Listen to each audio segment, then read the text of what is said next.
Why modern cities make everyone mentally exhausted?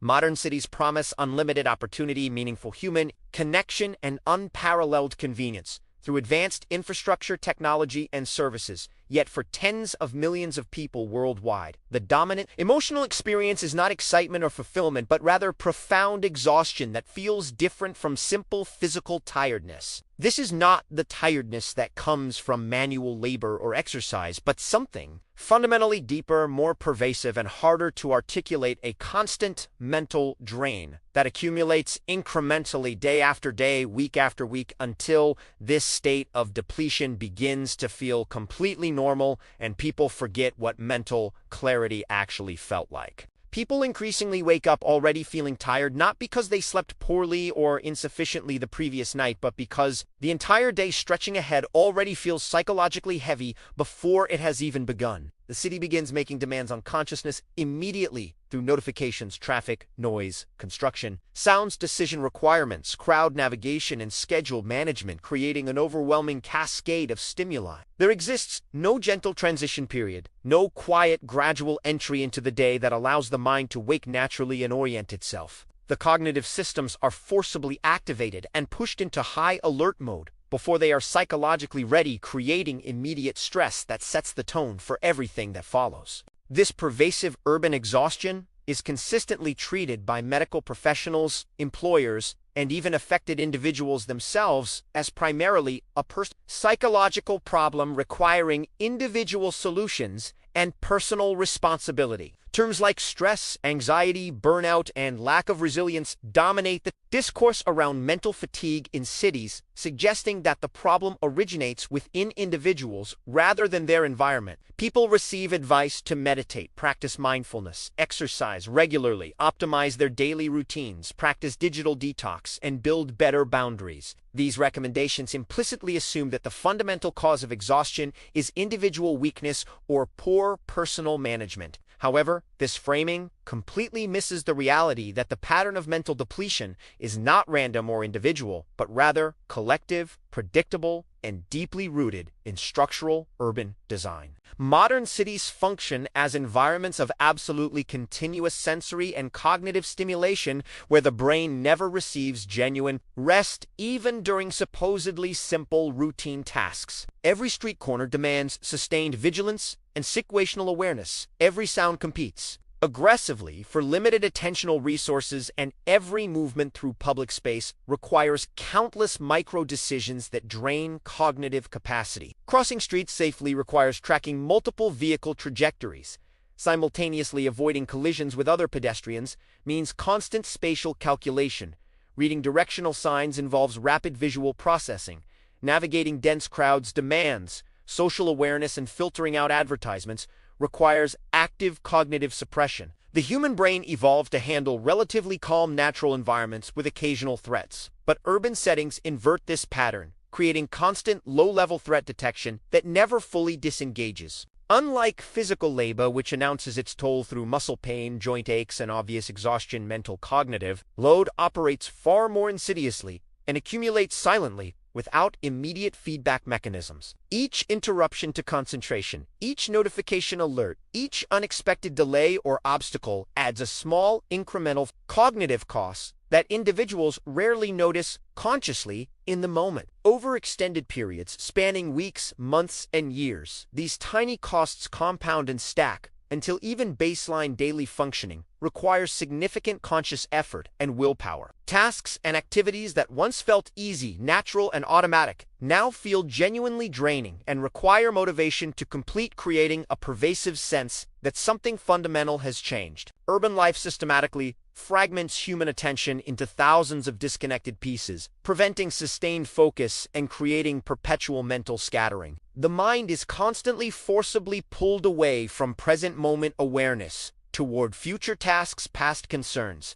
external reminders, competing obligations, and anticipated future events, creating a state of chronic partial attention. This continuous fragmentation severely reduces any genuine sense of task completion or psychological closure, because nothing ever feels truly finished, only temporarily paused until the inevitable next demand arrives. The inability to ever fully complete anything creates background anxiety and prevents the satisfaction that comes from finishing meaningful work. Noise pollution plays an absolutely central but often underappreciated role in urban mental exhaustion through mechanisms that operate largely below conscious awareness. Traffic sounds, emergency sirens, construction equipment, human voices, vehicle engines, and the constant background environmental hum create a persistent layer of auditory pressure that the brain must continuously process and filter. Even when individuals believe they are consciously ignoring ambient noise, the auditory cortex continues processing these sounds subconsciously, which measurably increases stress hormone production, reduces parasympathetic nervous system activity, and prevents genuine physiological recovery. This acoustic reality makes true deep relaxation extremely rare, even inside private homes, where external urban noise penetrates through walls, windows, and building structures.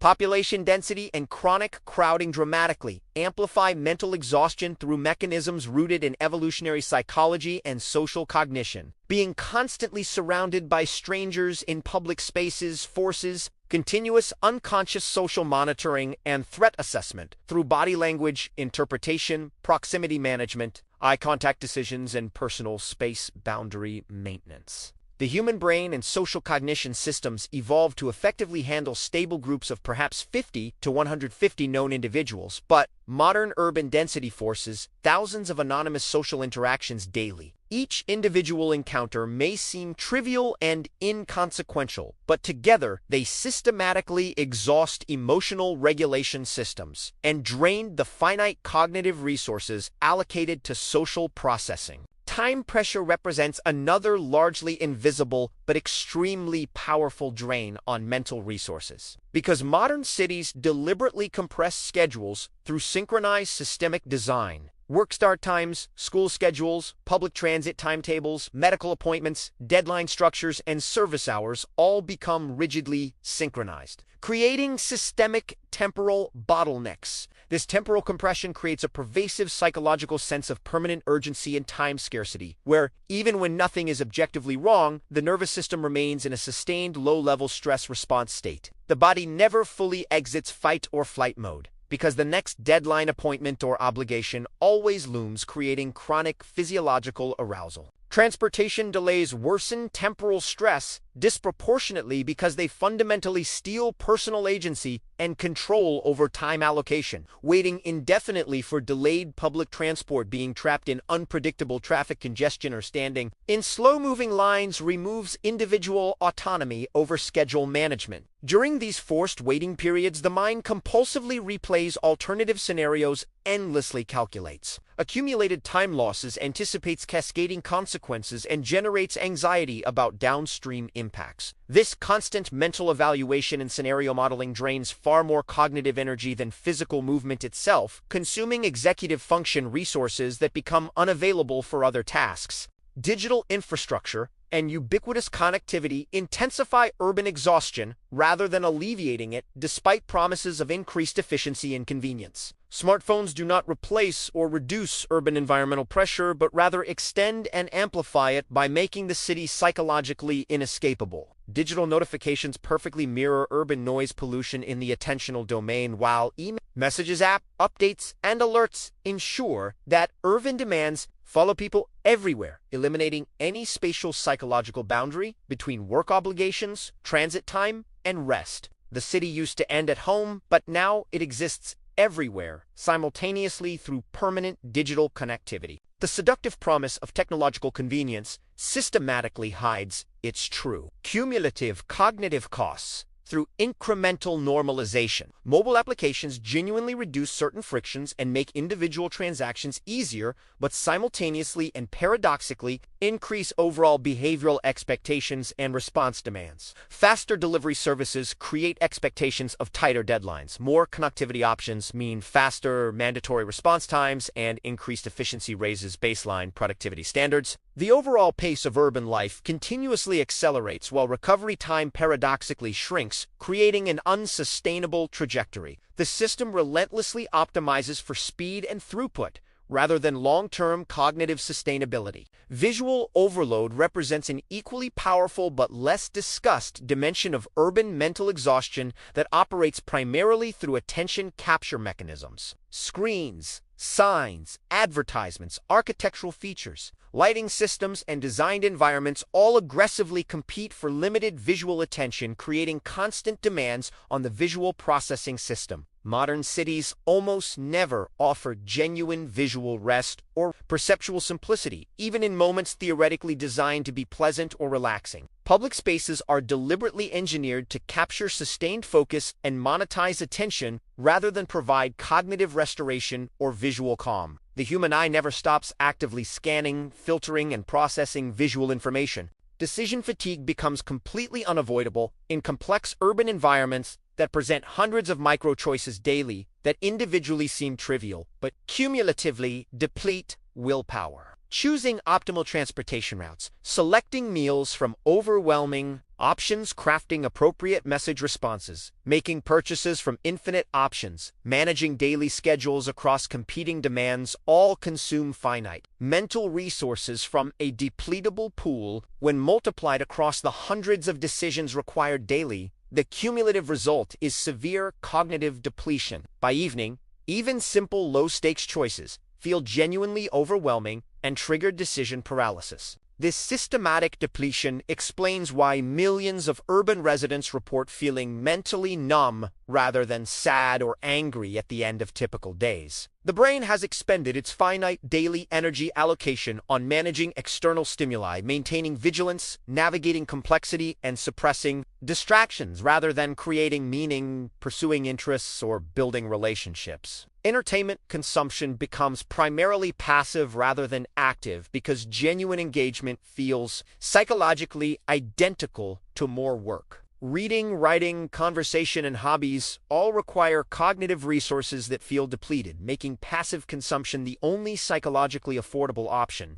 Sleep quality suffers dramatically as a direct result of chronic urban stress through multiple interconnected physiological mechanisms. Chronically elevated stress hormone levels, particularly cortisol, delayed and disrupted circadian rhythm regulation from artificial lighting exposure. Blue light from screens, reducing melatonin production and sustained nervous system arousal all severely reduce both sleep duration and sleep architecture quality. Even objectively long sleep duration fails to restore genuine mental clarity and cognitive function when sleep quality is poor. The urban environment continuously resets exhaustion to baseline levels, rather than allowing true restoration, creating a perpetual deficit that compounds over time. Critically, this pervasive mental exhaustion does not correlate in any simple way with income level, socioeconomic status, or conventional markers of professional success. Financial wealth may dramatically change comfort levels, material security, and access to amenities, but does not fundamentally alter the underlying cognitive load imposed by urban systems. Corporate executives and minimum wage service workers experience urban exhaustion through different specific mechanisms and with different resources available, but both groups operate within systemic structures that demand constant heightened attention and rapid response. The exhaustion is structural rather than economic. Urban mental exhaustion also systematically blurs episodic memory formation and distorts subjective time perception in predictable ways. Individual days feel compressed and indistinct weeks seem to disappear without trace, and routine activities merge into undifferentiated blocks. The brain struggles to encode distinct, memorable experiences when attention is chronically fragmented across competing demands and never fully present. Subjective time appears to accelerate dramatically, not because life objectively moves faster, but because fragmented attention prevents full cognitive processing and memory consolidation. Years pass, leaving surprisingly few distinct memories. This creates a fundamental existential paradox at the heart of urban life that traps millions in cognitive dissonance. Cities ostensibly offer virtually endless options, opportunities, and possibilities, yet people consistently report feeling trapped, constrained, and lacking meaningful choice. The overwhelming abundance of options paradoxically increases anxiety rather than providing freedom or satisfaction, because choosing any single path necessarily means consciously abandoning countless alternative possibilities. This constant implicit trade-off evaluation weighs heavily on consciousness, creating background regret and second-guessing. Social comparison dynamics intensify psychological pressure through mechanisms of relative deprivation and status anxiety. Urban density places people in constant close physical proximity with individuals across extreme ranges of wealth, success, status, and achievement. Success and failure coexist visually on the same streets and transit systems, making inequality impossible to ignore. This forced proximity magnifies self-evaluation processes and triggers constant internal narratives about personal adequacy, relative worth, and progress compared to visible others. Rural and suburban environments spatially separate different socioeconomic groups, making comparison less salient. The physical built environment of cities structurally reinforces mental exhaustion through design that prioritizes economic throughput over human cognitive needs. Long commutes trap people in psychological transition spaces where nothing personally meaningful can be accomplished, creating dead time that feels wasted yet consumes substantial portions of waking life. This temporal waste is mentally expensive, specifically because it feels purposeless and unproductive, yet unavoidable. Transit time cannot be reclaimed, but also cannot be used effectively, creating a unique form of temporal alienation. Access to natural green spaces demonstrably reduces mental cognitive load through attention restoration theory mechanisms, but urban green space remains insufficient or functionally inaccessible for most residents. For the majority of urban populations, parks represent brief interruptions in otherwise overwhelming artificial environments rather than sustained restorative settings. The dominant sensory input across most time and space remains artificial, geometrically rigid, visually complex, and cognitively demanding rather than natural, organic, and restorative.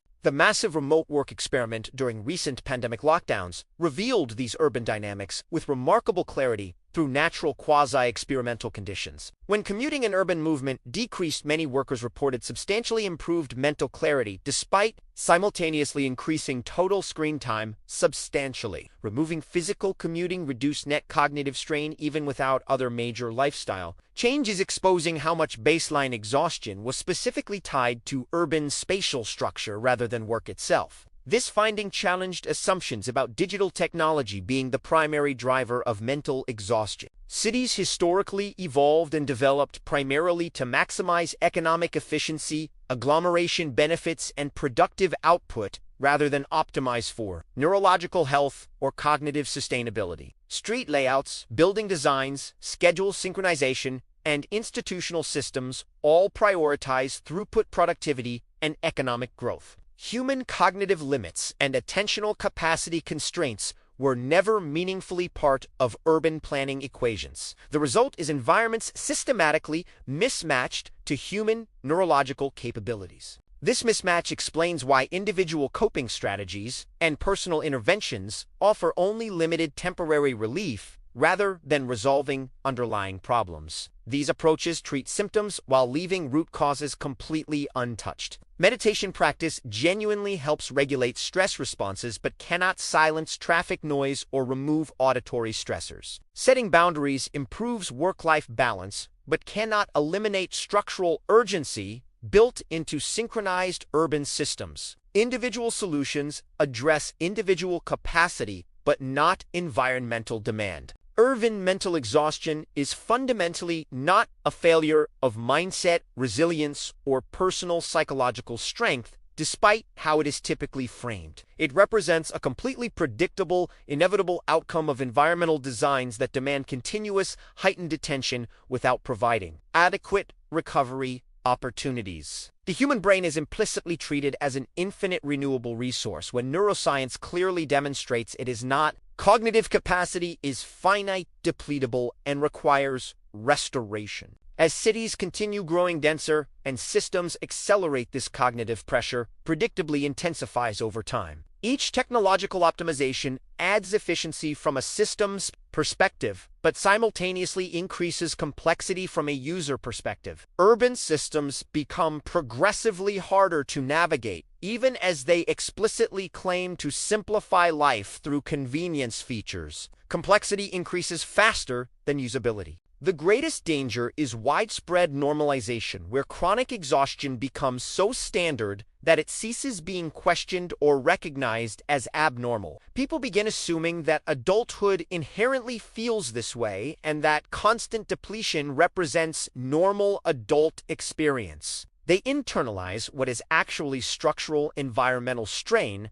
as personal psychological weakness or individual failure to cope. This internalization prevents recognition of the actual problem and misdirects efforts toward personal fixes. However, this exhausted state is not inevitable or necessary despite its ubiquity. It results from specific design choices that could be made differently. Cities could deliberately prioritize slower rhythms, mixed-use neighborhoods that reduce travel distances, decrease sensory load through noise regulation, and flexible temporal structures that reduce synchronization pressure. These alternative designs exist and are known but conflict with dominant economic incentives around productivity, maximization, and growth imperatives. Mental exhaustion represents the hidden tax of modern urban life that appears nowhere on economic balance sheets, yet profoundly shapes behavior, health, relationship, quality, and creative capacity. It systematically reduces individual and collective resilience without being noticed or measured.